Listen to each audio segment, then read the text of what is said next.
Bienvenidos a un nuevo episodio de Instinto Criminal. Mi nombre es Giancarlo Calibá. Hoy tengo un invitado súper especial. Nos acompaña nuevamente Sebastián Solano. Muchas gracias, es un placer para mí estar de nuevo con ustedes y muchas gracias a usted también, Yanka, por invitarme. Bueno, bienvenido a Instinto Criminal nuevamente. Tenemos un caso buenísimo. La semana pasada estaba hablando sobre un ladrón de casas, John McLean, y esta semana tenemos un caso de unos ladrones que fueron tal vez no más planificados, pero sí tuvieron que tener una mayor logística para cometer este robo que fue al tren de Glasgow a Londres. Fue en Londres y el asalto se llama el asalto al tren postal de Glasgow. Bueno, y entonces tenemos que son alrededor de 11 a 20 ladrones que fueron los que participaron en este robo a un tren postal. Y uno se preguntaría, ¿por qué quieren robar un tren de correo? Y es porque el tren de correo en el segundo vagón, después de la locomotora, llevaba alrededor de 2.5 millones de libras esterlinas de esos años, que fue en el año 1963. Entonces, más o menos, ¿cuánto equivaldría eso al día de hoy? 2,6 millones de libras esterlinas equivalen a 40 millones de libras en la actualidad. O sea, la motivación de estas personas era aproximadamente 40 millones, si nos ponemos a pensar. Pero es curioso porque ellos no sabían exactamente la cantidad de dinero que iba en el tren, porque según lo que investigamos, ellos esperaban encontrar unas 300.000 libras.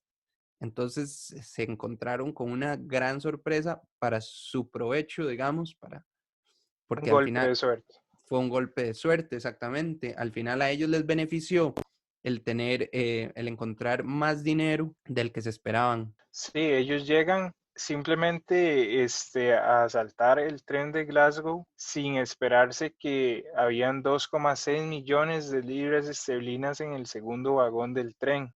A lo que voy yo es que ellos hicieron toda una planeación, una logística, fue muy premeditado cuando ellos no esperaban sacar tanta ganancia de este golpe. Ok, ahora podemos pasar a quiénes eran los ladrones o más bien los que los planificaron, porque si vemos, no se ha logrado identificar al día de hoy a todos los que participaron en este gran robo. No, no se han logrado identificar a todos por completo, pero sí a sus principales miembros. Ok, tenemos entre los principales miembros a Bruce Reynolds, a Douglas Gordon, a Charles Wilson y Ronald Buster Edwards. Exactamente, estos cuatro fueron los más importantes en este asalto, ya que se dividieron las funciones más complicadas del mismo. Pero entre estos cuatro había uno que era el que dio todo el golpe, que era Bruce Reynolds. Ok, Bruce Reynolds nació el 7 de septiembre de 1931 en Londres y quedó huérfano a los 4 años de edad. ¿Cómo esto afecta a una persona y cómo influye en que termine convirtiéndose en un ladrón de esta magnitud? Claro que influye, ya que llevó una vida un poco complicada al lado de su padre y su madrastra. Fue tan complicada esta vida que tenía con ellos que terminó de criarse con sus abuelos. Ya a la edad de 14 años, él trabajaba y aquí es donde él empezó un dato muy importante en el servicio militar. Eso nos da pauta para deducir que conocía, digamos, el manejo de armas de fuego, de tácticas estratégicas y también de combate de cuerpo a cuerpo, porque el robo, hablemos del robo propiamente, ¿cómo pasó?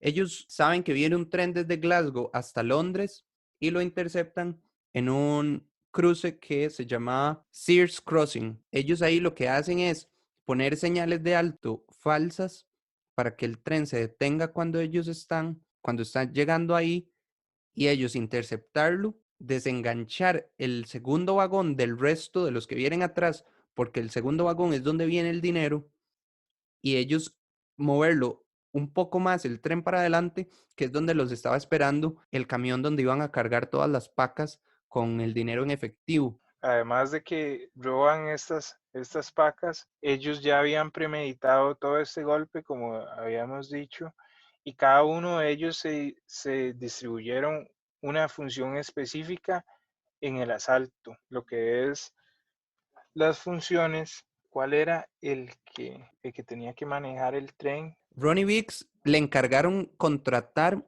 a una persona que se había preparado para aprender a manejar locomotoras de tren y poder hacer digamos, del punto donde ellos lo iban a interceptar a donde los estaba esperando el carro que iba a cargar con todo el dinero hasta su escondite. Esa fue la tarea que le asignaron a Biggs. Stan Agate fue el que se preparó en locomotoras, estamos suponiendo que de carbón, porque cuando se topó con una locomotora eléctrica, no pudo manejarla. Entonces, ¿qué fue lo que pasó ahí? Los ladrones entran a la locomotora, golpean con una barra de hierro al maquinista y este hombre, Ágate, no puede manejar la locomotora, entonces tienen que reanimar al maquinista original para que los lleve hasta el punto donde los estaba esperando el camión que iba a cargar con el dinero hasta el escondite. Sí, aquí nosotros analizamos un poco esta situación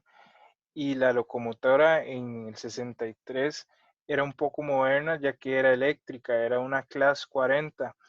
Suponemos que el miembro del grupo criminal que se preparó para poder manejar esta locomotora se preparó con una locomotora un poco más antigua, tal vez una locomotora a vapor o a carbón.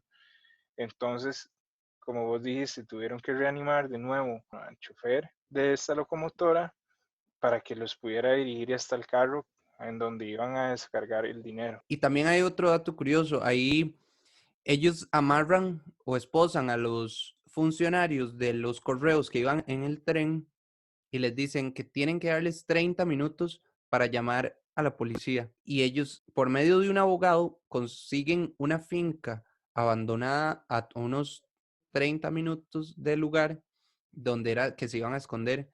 Y al final la policía logra deducir a través de este mensaje que le dan a los funcionarios de correo que estaban en el tren, que el escondite de ellos estaba aproximadamente a esa distancia de 30 minutos, digamos, del lugar donde interceptaron el tren. Y así es como logran dar con el escondite. Ellos ya habían escapado cuando la policía llega. Ya que este robo al tren de Glasgow fue tanto el dinero que sacaron en ese entonces, que era 2,6 millones de libras esterlinas, esto fue muy mediático. Entonces, a la hora de ser muy mediático, se dio una investigación policial muy, muy fuerte, ya que Scotland Yard montó un extraordinario operativo policial para investigar este caso. Ya esta repercusión que tenía este golpe, la repercusión que le dio a los integrantes, fue que fue muy mediático y que tuvo una investigación policial muy, Muy ¿cómo le ardua. pondré? Muy ardua, exactamente. También, bueno, vos estuviste investigando ahí sobre cómo terminaron algunos de estos ladrones. Sí, entre sus 4 miembros principales, ¿verdad? De lo que voy a empezar por Bruce Reynolds. Como sabemos, como ya les comentamos, Bruce Reynolds tuvo una juventud un tanto complicada y se integró al ejército. Esto le dio ciertas habilidades para poder ingeniar este golpe, para poder crearlo. Después del golpe, Reynolds logró escapar con su esposa y sus hijos a México. Él llevó una vida muy lujosa con su dinero. A él le correspondían 150,000 libras esterlinas. Al parecer se le acabó el dinero y se mudó primero a Canadá y luego a Francia usando identidades falsas. En el 68 regresó al Reino Unido con la esperanza de volver a dar otro golpe así de fuerte como fue este robo al tren de Glasgow, pero fue detenido y fue condenado a 25 años de prisión. Finalmente, ya después de cumplir su condena, que no la cumplió completa, solo hizo 10 años, salió en el 78. En 1995 publicó él su propia autobiografía, que se llama Crossing the Line. Eso es hablando de Reynolds. También está Douglas Gordon Cody, que fue considerado uno de los cerebros de la planeación en este asalto. Al parecer fue capturado en octubre del 63, o sea, él no se pudo dar el lujo de escapar del país y pasó 12 años en prisión. Se mudó a España después de esto y llevó una vida discreta y tranquila. Hasta ahí sabemos sobre Douglas Gordon Cody. Al parecer él no murió. Ahora vamos con Charles Frederick Wilson. Lo peculiar de este sujeto es que era el más peligroso y más violento de esta banda. Que de hecho él se escapó de la cárcel. Sí, él en su infancia, él conoció desde su infancia a Bruce Reynolds. Entonces ya ahí podemos crear como un lazo entre él y el principal integrante de esto, ¿verdad? Que eran amigos desde la infancia y como vos dijiste, él fue el encargado de asaltar a la comotora y de golpear al maquinista en este robo, ¿verdad? Que al final a este maquinista tuvieron que volver a despertarlos porque no podían manejar la locomotora. Wilson fue uno de los primeros arrestados tras el golpe. Fue juzgado y condenado a 30 años de prisión, pero cuando apenas él llevaba un año, logró fugarse y escapar a Canadá. A pesar de que cambió su apariencia gracias a las cirugías plásticas, fue de nuevo arrestado en el 68 y cumplió una condena hasta el 78. Aquí viene el dato interesante de Wilson, porque se murió a una lujosa urbanización en Marbella, en Málaga, España, donde murió tiroteado por un sicario en el 90. O sea, a él lo mataron. Y el último de los cuatro más importantes, que era Ronald Edwards, él era el que tenía esta historia, que él trabajaba en una fábrica de salchichas y robaba salchichas y las vendía en un mercado negro, un poco después de la posguerra. Él también hizo servicio militar y lo irónico de eso es que fue arrestado por robar cigarrillos. Sí, como vemos, Edwards empezó con ciertas acciones que tal vez parecen pequeñas, pero también empezó de una forma que es, vamos a ver, solo hay un camino y es hacia abajo. Él empezó robándole a sus jefes. Él roba de la carne de donde él trabajaba, de la fábrica donde él trabajaba para venderla en el mercado negro. Tal vez es una acción que a muchos les puede parecer insignificante, pero según mi parecer es un camino que va solo en la dirección incorrecta, Es un porque inicio en una vida criminal. exactamente, y vemos que termina robándose esta cantidad de dinero con un grupo de al menos 15 ladrones que, bueno, dice mucho de él. Al final, Edwards pasó 9 años en prisión y fue puesto en libertad. Antes de esto, él trató de huir después del robo al tren. Él huyó a México junto a su esposa y hijas, pero después de 3 años fugado, negoció con las autoridades británicas su regreso. Ahí es donde fue encarcelado y bueno, ahí es donde podemos analizar que él sí se rindió de alguna manera, ya que él negoció su entrega con las autoridades británicas. A él no lo arrestaron, él negoció su entrega.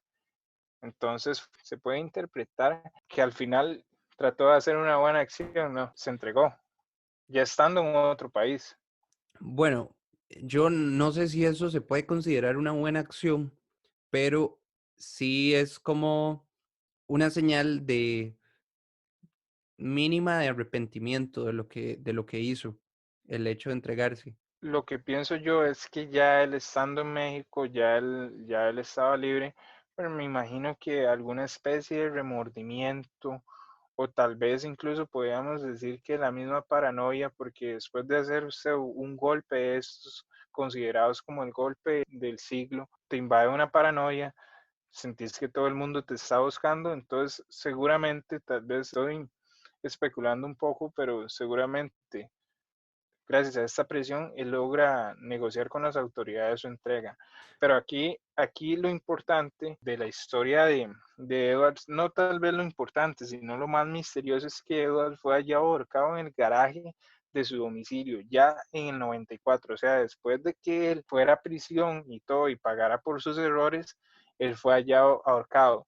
No se sabe si fue un suicidio, si fue intencional, simplemente sabe que fue hallado ahorcado en el garaje de su domicilio en el 94.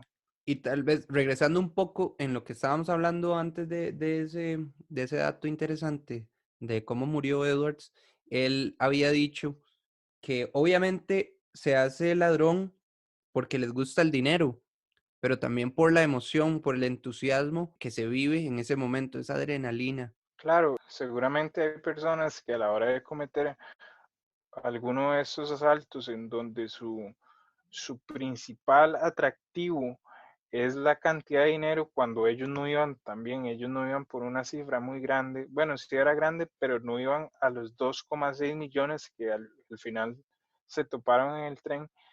Esto es una emoción, pero si nos ponemos desde un punto de vista criminológico, se le podría decir, para mí el robo tiene dos sentimientos. Uno es, pues, podemos nombrar los sentimientos, sí, o emociones, no sé cuál de las dos. Una de estas emociones o sentimientos es el estado de necesidad, ¿verdad? El robo te impulsa. Si estás en un estado de necesidad, puedes tomar el robo como la única alternativa para poder comer, pero la más común o el sentimiento más común que tiene el robo es el de la ambición, ¿verdad?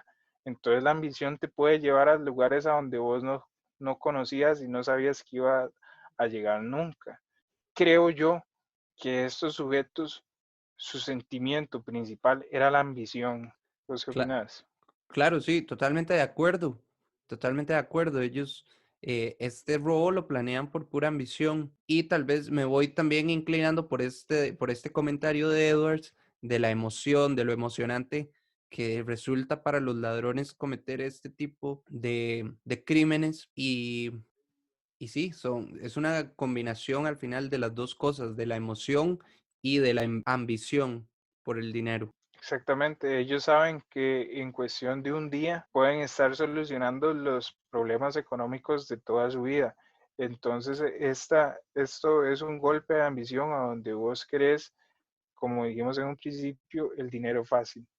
Pero no necesariamente resuelven toda su vida, porque ve que a Reynolds se le acabó el dinero, Es que a diferencia de Douglas Gordon, Goody, que él tomó llevar una vida discreta y tranquila, Reynolds decidió llevar una vida muy lujosa en México. sí, por eso tal vez la ambición le ganó a la inteligencia de él en el sentido de cómo manejar la vida después del robo, de cuando ya tenía su objetivo conseguido, que era el botín. El botín, y para ser exactos, lo que le correspondió a Reynolds fue 150,000 libras esterlinas. Que eso sigue siendo, como lo hemos hablado antes, son dinerales que al día de hoy siguen siendo dinerales, pero que por la inflación hoy sería muchísimo más dinero. Exactamente, en ese entonces era mucha cantidad de dinero. Reynolds no supo cómo, cómo distribuir y gastar su dinero y eso lo llevó a la bancarrota. Recordemos que después de que se quedara sin dinero se mudó a Canadá, después a Francia y luego regresó al Reino Unido, lo que me parece un poco tonto porque volvés a la boca del lobo. Después de un robo de estos, volvés al mismo lugar en donde robaste. Obviamente, es capturado, ¿verdad? De hecho, a Vix le pasó algo parecido, que él fue uno de los que tuvo menor participación. El nombre completo es Ronnie Biggs.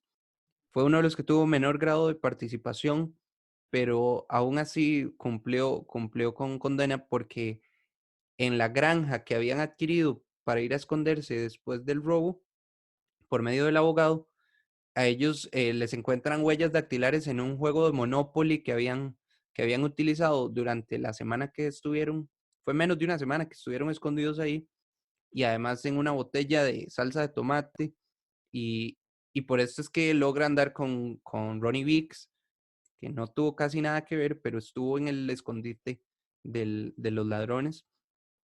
Y él en un momento estuvo en Brasil, que no tiene convenios de extradición con el Reino Unido, y posteriormente regresa al Reino Unido y lo arrestan cuando viene aterrizando. Entonces, esas son las cosas que uno no se explica de por qué lo hacen así, sabiendo que, como vos lo decís, la boca del lobo, que los van a arrestar. Pero recordemos, Giancarlo, que Reynolds vuelve a Inglaterra, al Reino Unido, con la ambición de dar un nuevo golpe, ¿verdad?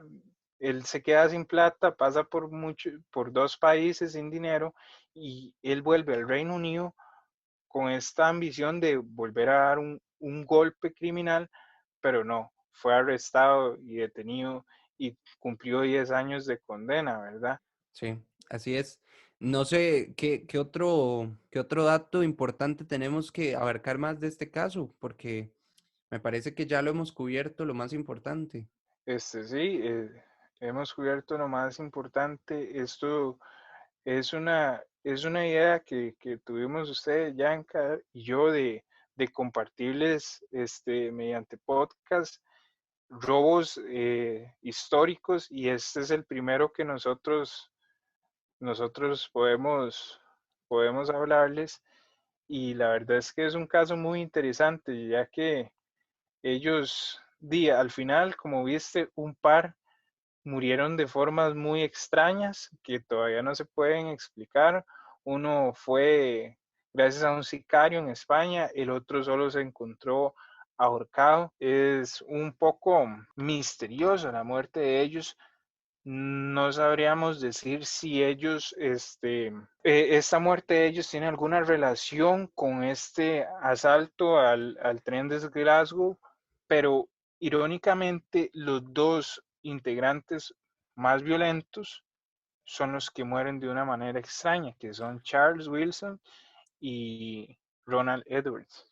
Bueno, me parece que es como yo decía antes, que tuvieron un inicio y un desarrollo y el final va a ser algo tal vez no relacionado directamente con el robo, pero el estilo de vida de los ladrones, en este caso, los va a llevar a algo así. O no es raro que nos topemos con una historia como estas, debido a ese grado de violencia que tanto aplicaban, que en algún momento se les llegó a devolver con la misma moneda. Sí, hay gente que cree en el karma, pero más que todo, como vos decís, Giancarlo, el estilo de vida que ellos tomaron no es un estilo de vida que no traiga consecuencias riesgosas. Entonces son vulnerables a que estos finales se den con ellos, ¿no? Exactamente. Eso es lo mínimo que le puede esperar a una persona que está en la vida del crimen. Y tal vez para despedirnos, dar ese mensaje, ¿verdad? Que viendo ya varios casos, podríamos más adelante ver que los ladrones no terminan de buena forma en la gran mayoría, porque tal vez del que yo hablé la semana pasada, John McClane, él pues no terminó tan mal porque tomaba ciertas precauciones y él pues no era un criminal violento, simplemente tomaba ciertas precauciones de no tener que toparse con los dueños de las casas para evitar utilizar la violencia contra las personas, porque igualmente él aplicaba fuerza sobre las cosas para ingresar a las casas, sobre las ventanas, puertas, los sistemas de alarmas y demás. Entonces, es interesante ver eso, ¿verdad? Que como un criminal aplica la violencia, en algún momento de su vida se le va a devolver. Como dice el dicho, el que hierro mata, a hierro muere es Es el ojo por ojo. ojo por ojo. diente Y, por diente. y bueno, Sebas, muchas gracias por acompañarme con el episodio de hoy. Este caso es muy interesante, cómo la logística y la planeación entre tantas personas dio resultado. Y, y nada, muchas gracias por estar en un nuevo episodio de Instinto Criminal. Muchas gracias a usted, Giancarlo, y muchas gracias a ustedes por escucharnos. Espero que les guste este caso sobre el robo al tren de Glasgow y esperamos poder hablar con ustedes o dar a conocer otros robos de igual o mayor importancia que han pasado. Así es, la próxima semana tenemos un especial sobre la desaparición de la niña Madeleine McCann. Se cumplen 13 años de su desaparición en Praia de Luz, en Portugal. Entonces, la próxima semana, no se lo pierdan. Vamos a tener un caso muy especial que me pidió una persona muy especial también. Un saludo a Amanda Calibá, que, que me sugirió hablar sobre el caso de Madeleine McCann y coincidió con el 13 aniversario de su desaparición. Entonces, la próxima semana, un nuevo episodio. Gracias por escucharnos y hasta la próxima.